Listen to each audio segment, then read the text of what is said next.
Mana respublikamizdagi eng mashhur ziyoratgohlardan biri, ya'ni Jizzax vohasida eng mashhur ziyoratgohlardan biri bo'lgan Xo'ja Bog'bon ota ziyoratgohidamiz. Xo'ja Bog'bon ota asl ismlari Ibn Muhammad al-Vosid bo'lib, u kishining yashagan davri 12-asrning 70-yillari deb taxmin qilinadi.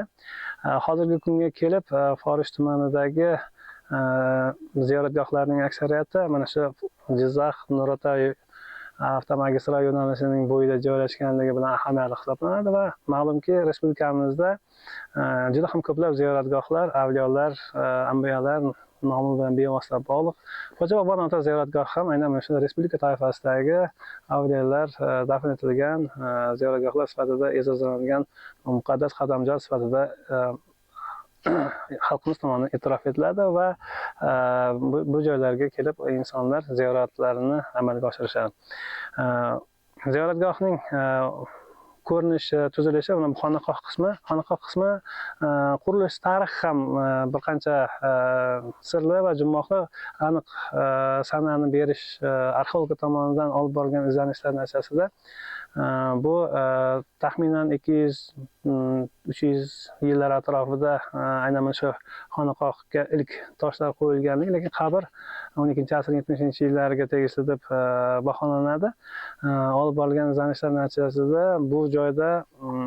arxeologlar tomonidan inson suyak qoldiqlari topilgan emas deb ma'lumotlar berishgan. Bu O'zbekiston Respublikasi Madaniy meros agentligining arxivini o'rganish jarayonida o'sha arxeologlar tomonidan olib borilgan ekspeditsiya xulosalarini tanishish jarayonida bu narsaga guvoh bo'ldik. Aynan mana shu shunday bo'lsa-da, Xo'ja Bog'bon ota ziyoratgohi ancha Jizzax vohasida mashhur ziyoratgohlardan biri bo'lib, bu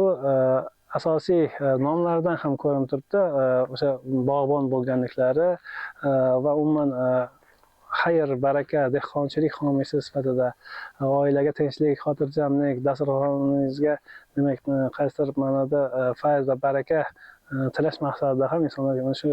ulug' insonlarni qabrlarini kelib ziyorat qilishlari orqali o'zlarining niyatlarini, o'zlarining duolarini, ijobatini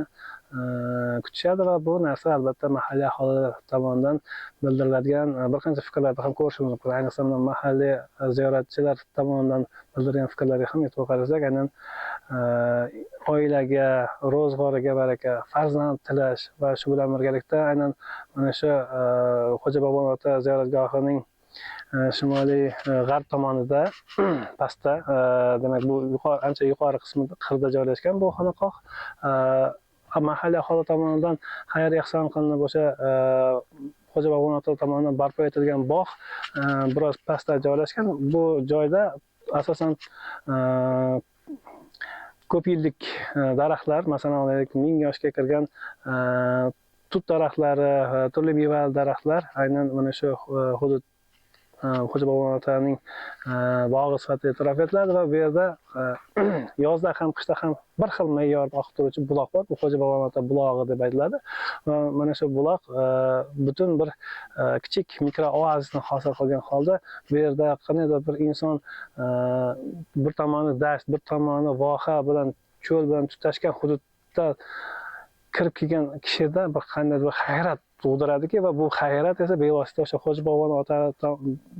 tomonidan bog' ko'zi ochilganligi haqidagi rivoyatlar va shu bilan birga u kishining avliyo bo'lganliklari va 42 yoshida chillaxona ham bo'lib, bu ziyoratgohning yuqori qismida chillaxonaga kirib ketib, o'sha yerda avliyolikni qabul qilganliklari va bu avliyolar bilan o'zaro demak muloqot qilganliklar haqida ko'plab rivoyatlar saqlanib qolgan. Albatta bu rivoyatlarning bir necha versiyalari bor. Bu ayniqsa mahalliy aholi tomonidan juda ham ko'plab avloddan avlodga o'tib kelayotgan rivoyatlar sifatida aytib kelinadi. Ziyoratgohning asosiy qismiga e'tibor qaratadigan bo'lsak, xonaqoh qismi, kirish qismi bu biz hozir kelganimizda aynan bu ziyoratgohning modernizatsiya, ya'ni qayta restavratsiya va ta'mirlash ishlari amalga oshirilayotganiga guvoh bo'ldik va bu haqiqatan ham ziyoratgohga kelayotgan odamlarda qandaydir bir xush kayfiyat ulashyaptiki va bu narsa ziyoratgoh atrofini obodonlashtirishda ham ko'rinib turibdi. Mevali daraxtlar, turli xil manzarali daraxtlar ekilgan va aynan ziyoratgohning ichidagi